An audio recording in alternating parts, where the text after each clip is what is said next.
Okay, so hello and welcome guys, welcome back to Omnibus. This is Hardeep Malik and मैं actually थोड़ा बाहर आया हूँ तो ये सिस्टम जो है ये मेरा नहीं है। तो मैंने इसके अंदर बस रिकॉर्डर वगैरह इंस्टॉल कर लिया, बाकी तो सब हम ऑनलाइन ही रिकॉर्ड करेंगे। तो मैं एक्चुअली कुछ कमेंट्स वगैरह देख रहा था, उसके अंदर किसी ने लिखा हुआ था कि सर हेजिंग के ऊपर एक वीडियो बनाइए कि किस तरीके से आप थोड़ा पोजिशनल ट्रेड ले सकते हो और उसको किस तरीके से हेज आउट कर सकते हो। ओके, तो आज हम एक स्ट्रैटेजी के बारे में बात करेंगे, that is the calendar spreads. तो अभी जैसे कि लोअर विक्स एनवायरनमेंट चल रहा है, तो calendar spreads are much more better than the straddle triangle that we make. तो स्टैडर ट्रायंगल जो है वो हम 15 या 16 विक्स के ऊपर जब मार्केट जाएगी तो हम उसके ऊपर एक वीडियो बना देंगे, लेकिन अभी जब तक के लिए विक्स नीचे है, 10 11 12 के आसपास है, तब हम कैलेंडर स्प्रेड्स के ऊपर बात करेंगे। ओके, तो एक बार मैं देख लेता हूँ रिकॉर्ड हो रहा है कि नहीं। राइट, तो ठीक है, रिकॉर्ड हो रहा है। तो फिर अब इसमें हम देखेंगे जो करंट स्प्रेड्स जो है हम निफ्टी के ऊपर बात करेंगे उसको बनाने के लिए, क्योंकि वो थोड़ा सेफ रहती है। कि जैसे मूवमेंट जो है बैंक निफ्टी की अब्रप्टली कभी कभी मूव कर जाती है, भले ही आजकल थोड़ा कम कर रही है, लेकिन हिस्टोरिकली अगर आप देखोगे तो वॉलेटाइल जो थी वो बैंक निफ्टी थोड़ी ज्यादा थी निफ्टी के कंपैरिजन में। तो हम चाहते हैं, हम एक नॉन डायरेक्शनल कैलेंडर स्प्रेड अगर बना रहे हैं तो हम चाहेंगे कि जो मार्केट कम मूव करे हम उसके अंदर इसको डिप्लॉय कर पाए। राइट, तो अब हम निफ्टी के ऊपर बात करेंगे कि किस तरीके से, जैसे मैंने यहाँ पे डेली चार्ट लगा रखा है, आप इसको किस तरीके से ट्रेड कर सकते हो। तो आप हम चले जाएंगे सीधा ऑप्स्ट्रा, अगर आप सर्च करोगे गूगल पे तो फिर आपको ये लिंक मिल जाएगा, पहला ही सॉफ्टवेयर है। इसको जैसे ही आपने ओपन करा तो इस तरीके का कुछ ओपन हो जाएगा, आप बिल्डर पे चले जाना, बिल्डर पे क्लिक करके तो यहाँ पे आपके पास स्ट्रेटजीज वगैरह सारी आ जाएंगी। ओके, तो हम यहाँ पे जो इंडेक्स है वो हम निफ्टी सेलेक्ट कर लेंगे। ये चीज आप किसी के ऊपर भी बना सकते हो, किसी स्टॉक्स के ऊपर बना सकते हो, बट आई थिंक लिक्विडिटी का इशू होता है एंड उसके अंदर वीकली ऑप्शंस अवेलेबल नहीं है स्टॉक्स में, तो हम इसलिए इसको इंडेक्स पे बनाना प्रेफर करते हैं। एंड सिंस ये नॉन डायरेक्शन स्ट्रेटजी है तो हम निफ्टी के ऊपर इसमें बात करने वाले हैं। तो फ्यूचर्स की बजाय हम ऑप्शन सेलेक्ट करेंगे। कैलेंडर स्प्रेड्स का मतलब बेसिकली ये होता है, स्प्रेड का मतलब क्या हुआ कि आपने कुछ बाय करा और कुछ सेल करा तो उसको हम स्प्रेड बोलते हैं। एंड कैलेंडर कैलेंडर का मतलब कि सेम एक्सपायरी ना हो, बस एक डिफरेंट एक्सपायरी हो। तो फॉर एग्जांपल अभी हमारी जो नियरेस्ट एक्सपायरी है दैट इज ऑन 29 जून। आज सैटरडे है 24 जून। तो हम इसको नेक्स्ट वीक के लिए डिप्लॉय कर लेंगे कि किस तरीके से आप इसको ट्रेड कर सकते हो। 29 जून का जो है हम एक रेंज डिफाइन कर लेते हैं कि अच्छा इसके बीच में मार्केट थोड़ा अभी रह सकता है। तो आप निफ्टी का चार्ट देखोगे तो ऊपर की तरफ 18 900 का लेवल है एंड नीचे की तरफ आप यहाँ पे देखोगे तो 18 560 या 500 का जो लेवल है।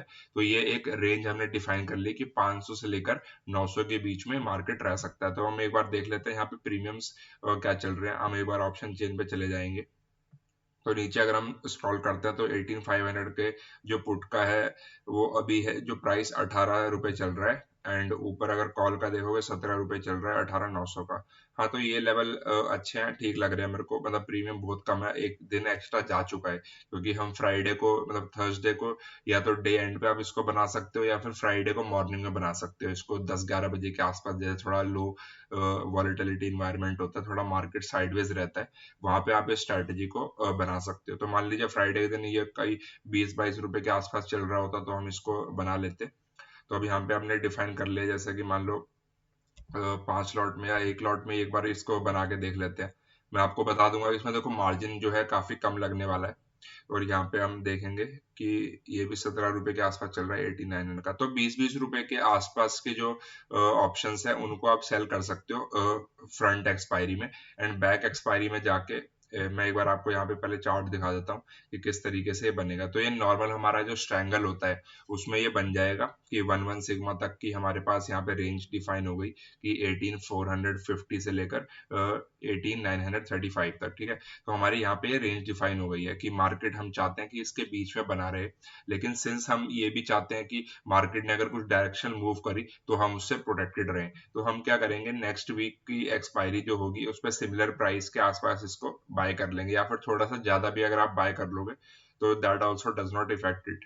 ओके, तो हम एक बार नीचे चले जाते हैं, यहाँ पे देख लेते हैं कि 18 350 के आसपास जो है वो 27 रुपए का मिल रहा है। एक्चुअली क्या होगा, देखो 29 जून को ये जो हम बाय करने वाले हैं 6 जुलाई वाले, ये तो जीरो नहीं होने वाले हैं, तो हम इसको हैच मान के चल रहे हैं कि यहाँ पे हमने एक बाय करा, यहाँ पे एक सेल करा, यहाँ पे एक बाय करा, यहाँ पे एक सेल करा। तो ये एक रेंज इस तरीके से डिफाइन हो जाएगी हमारी।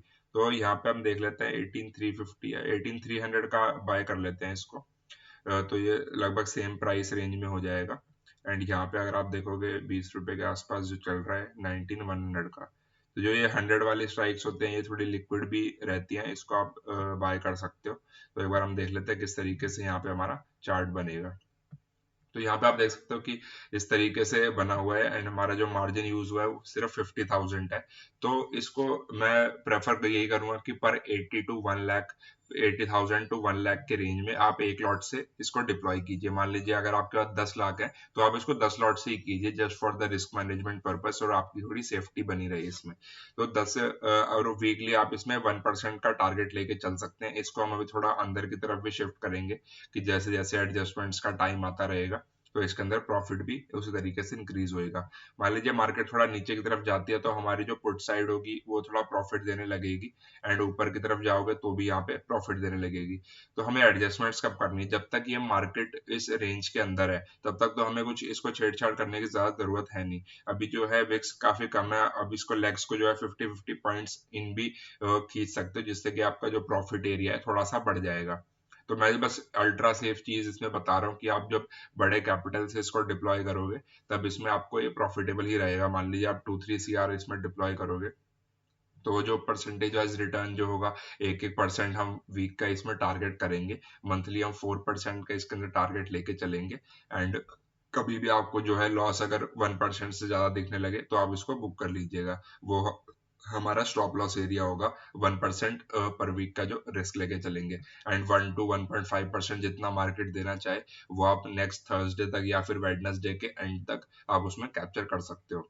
ओके, मान लीजिए कि यहाँ से थोड़ा मार्केट नीचे की तरफ जाती है तो हम क्या करेंगे, थोड़ा सा कॉल लेग्स को अंदर शिफ्ट करते रहेंगे। जो ये जो दोनों कॉल लेग्स है, अभी तो जैसे लाइव मार्केट नहीं है तो मैं इसको बता नहीं सकता, लेकिन आप क्या करोगे कि इन दोनों लेग्स को जो भी कॉल की लेग्स है, मान लीजिए जैसे प्रीमियम कॉलर पुट के अंदर 1/3 हो जाए, कुछ मैचिंग ना हो, मान लीजिए जो आपने पुट सेल करी है वो भी 18 रुपए की है एंड कॉल जो सेल करी है वो 17 रुपए की है। जब मार्केट नीचे की तरफ जा रही होगी तो मान लीजिए पुट का जो लेवल है वो 30 पे आ जाएगा एंड कॉल जो है वो 10 रुपए की रह जाएगी। तो जैसे ही 1:2 1:3 का जो रेशियो हो जाएगा, 10 और 30 रुपए जो 1:3 का रेशियो बन जाए या फिर 1:2.5 का रेशियो बन जाए, तब आप क्या करिएगा कि कॉल की लेग को दोनों को बुक करके, एंड जो पुट की साइड जो लेवल चल रहा होगा, मान लीजिए 30 रुपए का चल रहा है तो आप 30 रुपए की ही कॉल सेल करके उसी के आसपास की कॉल आप बाय कर सकते हो नेक्स्ट वीक की। तो इस तरीके से आपकी ये हेजिंग चलती रहेगी जब तक कि वो एक सेंटर स्टेज पे ना आ जाए। जैसे कि मान लीजिए या तो इस लेवल पे आ जाएगा मार्केट, मान लीजिए 18,500 के आसपास लेवल पे आ जाएगा या फिर 18,900 के आसपास यहाँ पे आ जाएगा। तो यहाँ पे इस पे आप और हेजिंग ज्यादा ट्राई मत कीजिए। उसके बाद भी अगर कुछ लोग जैसे करते हैं कि पुट को फिर शिफ्ट कर देते हैं एंड कॉल को यहीं बने रहने देते हैं, लेकिन एक वीक के अंदर जब इतना ज्यादा मोमेंटम हो जाता है तो फिर थोड़ा सा साइडवेज मार्केट रह सकती है। And 70% of the time market जो है साइडवेज रहती ही है।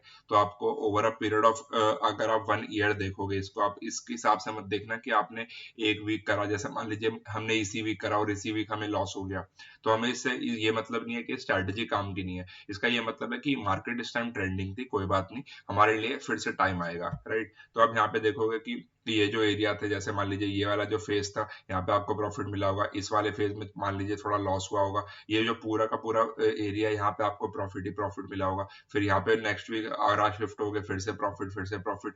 तो ये पूरा एरिया जो है, मार्केट जो है 1-2 दिन भले ही ट्रेंडिंग हो जाए, लेकिन अगर वापस से वहां पे जाकर रुक जाती है अगर मार्केट, तो आपको अच्छा प्रॉफिट ही मिलेगा। यहाँ पे देखोगे आपकी मार्केट जो है यहाँ से यहाँ तक आने में इतना टाइम लगाया है इसने, ऐसा नहीं हुआ कि ये यहाँ से एकदम से इधर ही गिर गई। ओके, तो कोरोना के टाइम पे ये हुआ था, लेकिन आप 1% रिस्क मैनेजमेंट जो है लेके चलना ही पड़ेगा आपको। जैसे आपको लॉस दिखे 1 से 1.5% के बीच में, तो आप उसको बुक कर लीजिए शांति से। आप जस्ट हार मान लीजिए मार्केट के सामने, क्योंकि मार्केट इज ऑलवेज सुप्रीम।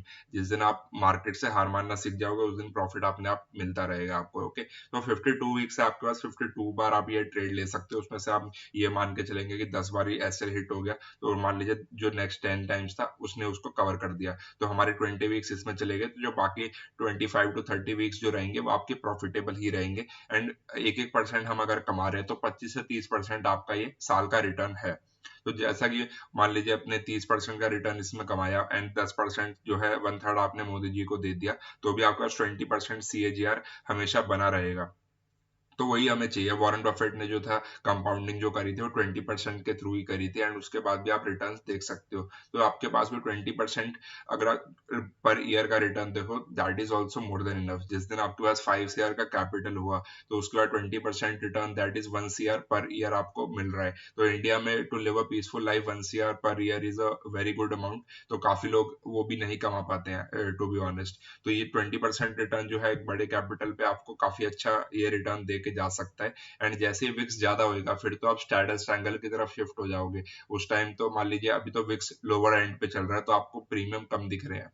लेकिन जैसे ही मान लीजिए 17-18 पे विक्स गया, उसके बाद आप 1% नहीं कमाओगे, उसके बाद आप महीने में 4-5% से ज्यादा भी कमा सकते हो। क्योंकि मान लीजिए आपने थोड़े दूर के सेल करे, सेम जो मतलब आप जो अभी 18,500 और 19,100 के आसपास सेल जो आप कर रहे हो, उस टाइम पे ये 500 पॉइंट और शिफ्ट हो जाएंगे, एंड उसके बाद आप थोड़ा इन द मनी भी आ सकते हो। तो उसमें प्रीमियम्स आपको काफी बेटर मिलेंगे। एंड सेम एक्सपायरी पे मतलब जैसे मान लीजिए कोरोना का टाइम था, विक्स काफी हाई था, उस टाइम पे काफी फ्री का पैसा आपको मिल रहा होगा। जैसे मान लीजिए जब 7,500 या 8,000 9,000 पे निफ्टी थी, तो अगर आप वहां पे 12,000 की भी कॉल सेल करते हो, तो वो भी काफी अच्छे प्रीमियम्स पे मिल रही थी।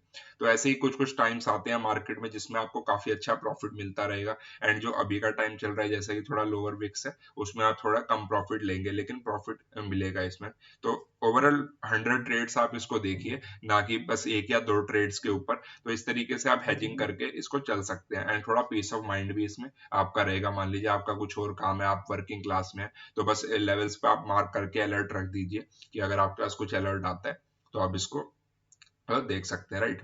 तो I think that's all for today guys. जो सारी कैलेंडर्स की बातें थी, इसके अंदर कुछ एडवांस हेजिंग वगैरह जो होती है, कि अगर मान लीजिए एब्रप्टली अगर मार्केट चली जाती है, उसमें हम किस तरीके से इसको मैनेज कर सकते हैं। मतलब उसकी भी ज्यादा जरूरत होती नहीं। देखो फायर फाइटिंग का उतना फायदा मेरे को लगता नहीं है, मैं पर्सनली इतना यूज नहीं करता। अगर लॉस हो रहा होता तो हम एक्सेप्ट करके फिर नेक्स्ट वीक के ऑनवर्ड्स चले जाते हैं। लेकिन फिर भी कुछ लोगों का होता है कि नहीं, मैं लॉस नहीं लूंगा, थोड़ा सा कुछ हद तक कम कर सकते हो आप उसको। तो वो जो कुछ एडवांस हेजिंग के पॉइंट होंगे, वो हम अगले वीडियो में डिस्कस कर लेंगे, वरना थोड़ी वीडियो लंबी हो जाएगी।